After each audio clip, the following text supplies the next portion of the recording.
जय हिंद एवरीवन।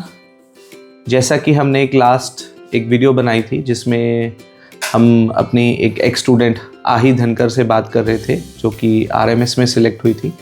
आज हमारे साथ यहाँ पे मौजूद हैं हरजोत कौर जो कि सैनिक स्कूल कपूरथला में पढ़ रही हैं। मैं इन्हीं के ज़ुबान से आपको बताना चाहूँगा कि ये अपना रैंक आपको खुद बताएंगी। Harjot, at which rank you came in the entrance exam for Sainik school Kapurthala? You stood at what position among girls in Punjab? I was at the third position in Punjab all over girls. Right, so third पे आई थी ये लड़की जी पूरे पंजाब में।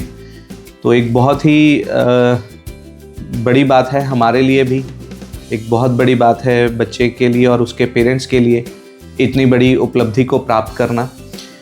तो जैसा कि हमने लास्ट टाइम भी आही धनकर से बात करते हुए कुछ फीडबैक्स ली थी, कुछ एडवाइसेस ली थी, इसी तरह से हरजोत के साथ भी हम बात करके कुछ एडवाइसेस और कुछ फीडबैक्स लेंगे।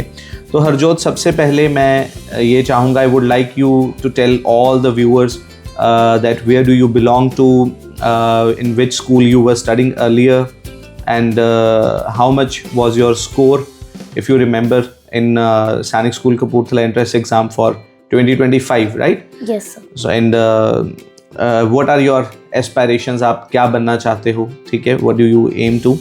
So please do the needful. My name is Harjot Kaur. I belong to Kapurthala, Punjab, and my father is an engineer and my mother is a government teacher. My previous school was Baba Lalwani Public School. Okay. And I want to become an Air Force officer and my score was 260. 260 out of 300, right? Yes, sir. All right, great. That's a good score. And you stood third overall Punjab in the girls. You already told that, right? Yes, sir. So, Harjot, what were the efforts you put in all together that you were able to score such a good rank? The mentorship, your personal efforts, the efforts of your parents. How will you describe all those things? So when I came here, I was like very weak in some of the subjects like maths. I was very weak in that subject. Then we used to do practice all the time, and with the help of that, I improved in my toughest subject. And my parents did hard work. They used to come in the morning and take me from here in the evening. Yeah. So they were having the different efforts, and I used to come here and do practice all the time. Right. So Harjot, I would like you to tell what was your daily routine while you were preparing for the exam. Like at what time you woke up and then come over here, do the trainings. What was lunch time, breakfast time, everything. What was on a generalized note, not as a specific one. On a generalized note, what was your time? From that we would also like to know that how much hours did you study? Yes, sir. So when the exam was very close, so then we used to come at 8 here. Okay. So you used to wake up at your home at what time? So and do what? At 6 a.m. At and 6 then I would take bath, eat my breakfast, and then come here. And then 8 our classes used to start. At that time, first of all, we used to give the test, the sample papers we used to solve. Then after that, we had classes of GK, maths, and this all, the practices, and he used to solve the sample papers. And till 2 o'clock, we had our tests, and then we had a lunch here only. And we used to eat it. The break time was for 1 hour. So after that, till 3 to 8, we again used to study. So the total timing that we were studying was to 11 to 12 hours. Yeah, 10 to 12 hours you were studying every day. Yes. So Harjot, we were discussing कि आप 10 से 12 घंटे पढ़ते थे।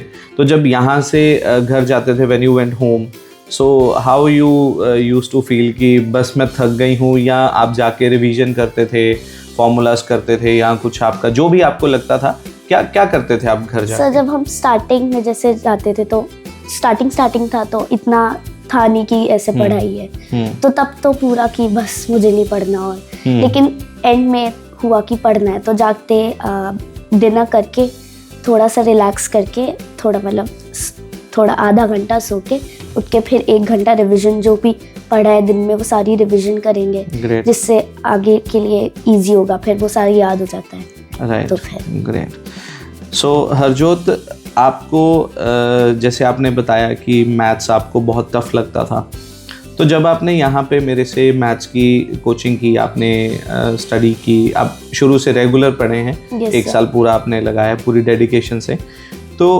उसमें आपने अपने आप में क्या चेंज देखा कि अब पहले आपको मैथ्स जो है वो उसे कैसा लगता था कि मैथ्स की बुक सामने आ गई तो कैसा लग रहा है, और अभी मैथ्स की बुक सामने आ जाए तो कैसा लगता है? सब पहले जब मैथ्स की बुक आ जाए तो मैथ्स नहीं करनी, ये था कि डर लगता था मैथ्स से कि होगी नहीं, कि ये मिस्टेक हो जाएगी, फिर उसमें मार्क्स कट जाएंगे, ये हो जाएगा, पहले उससे डर लगता था। लेकिन जब हमने प्रैक्टिस करी, हमने क्वेश्चन सॉल्व करे, तो धीरे धीरे सब होने लग गया। मतलब जब हमने ट्राई करा तो बहुत ईजी हो गया वो, नहीं तो पहले हम ट्राई ही नहीं करते थे, जिससे होता ही नहीं था। फिर हमने ट्राई करा, तो अब जब मैथ्स की बुक सामने आती है तो डर नहीं लगता। सो अभी मैं फिर इससे एक्सपेक्ट करूँ कि अभी मतलब मैथ्स के मार्क्स तो सैनिक स्कूल में भी फुल आ रहे होंगे? यस, अगर अभी करें तो आराम से, तो आराम से हो जा रहा है। चलो, बहुत बढ़िया बात है। अच्छा, इसमें मेरे को एक बात बताओ कि कुछ ऐसा पर्टिकुलर पार्ट जो आपको यहाँ पे एकेडमी में ऐसा जो एनवायरनमेंट मिला, वो ऐसा कुछ पार्ट जिसने आपके इस जर्नी को इजी बनाया, कंफर्टेबल बनाया, आपकी सिलेक्शन में हेल्प की, ऐसा कुछ इस उपल कोचिंग एकेडमी का कुछ ऐसा रोल जो आप बताना चाहेंगे सबको कि इस कारण जो है मुझे सिलेक्शन की तरफ मेरा पुश गया या मैंने एफर्ट्स अपने बढ़ाए, ऐसा कुछ एक कोई कारण या टीचर्स या कुछ भी आप जो बताना चाहें?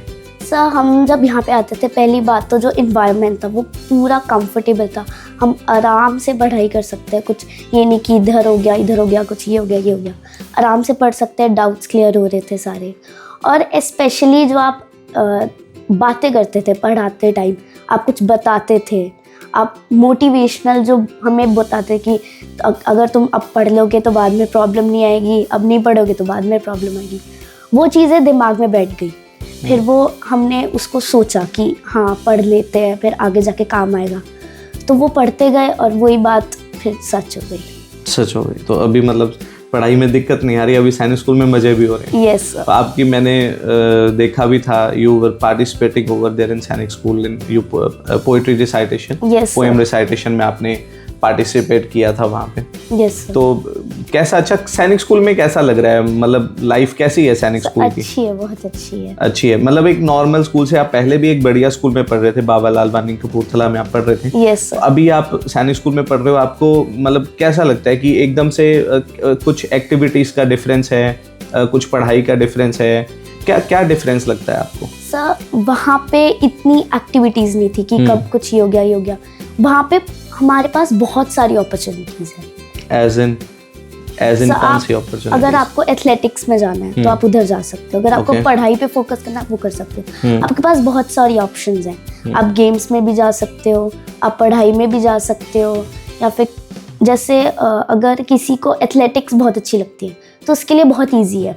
मेरे को बीच में पता भी लगा था कि आप हॉर्स राइडिंग भी कर रहे हो, आपके पेरेंट्स ने मुझे बताया। yes, तो इंटरेस्ट बन रहा है हॉर्स राइडिंग में? यस, बहुत ज़्यादा मज़ा आता है, क्योंकि हम नॉर्मल स्कूल्स में हॉर्स राइडिंग कहीं नहीं होती, वहाँ पे मतलब हम हॉर्स राइडिंग करते हैं, क्योंकि हम बाहर करते हैं तो इतना मतलब अच्छा वो नहीं होता, वहाँ पे साफ है सब, हम आराम से करते हैं और हमें सिखाया भी जाता है। राइट। तो अच्छा, मेरे को ये बताओ कि प्रेपरेशन करते हुए जब हम सारी चीज़ें करते थे, बात करते थे, ऑब्वियसली हम जैसा कि बात करते हैं एज इन मजाक करते हैं, सब कुछ करते हैं, तो आपको कैसा लगता था कि भैया ये क्लास से एक अलग सा माहौल हो गया, क्लास में तो टीचर आता है, पढ़ाया, उसने अपना बोर्ड पे लिखा, समझाया और चला गया, यहाँ पे आपको कैसा लगा? सर, जैसे अगर आप नॉर्मल आओगे पढ़ाओगे तो इतना इंटरेस्ट नहीं आता, लेकिन जब आप मजाक में पढ़ा देते हो तो पता ही नहीं लगता, दिमाग में ऐसे ही चला जाता है और मज़ा का मज़ा हो जाता है। मज़ा का मज़ा भी हो जाता है, पढ़ाई की पढ़ाई भी हो जाती है। यस।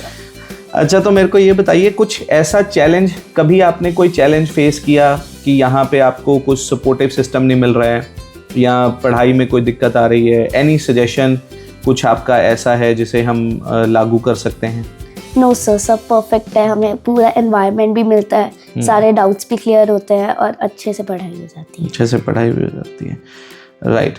तो कुछ वर्ड्स में अगर आप उत्पल कोचिंग एकेडमी को डिस्क्राइब करना चाहो और अगर उसको आप रिकमेंड करना चाहो बाकियों को, तो आप क्या क्या कहना चाहोगे? सर मैं श्योरली रिकमेंड करूँगी कि यहाँ पे सबको आना चाहिए और अच्छे से पढ़ाई करनी चाहिए, और ऑफ कोर्स ये सबसे बेस्ट है और मैं क्या ही कह सकती हूँ, क्योंकि इसने मुझे हेल्प करा है कि मैं आगे जाके मतलब जो मेरा गोल है मैं उसको पूरा कर सकती हूँ। राइट।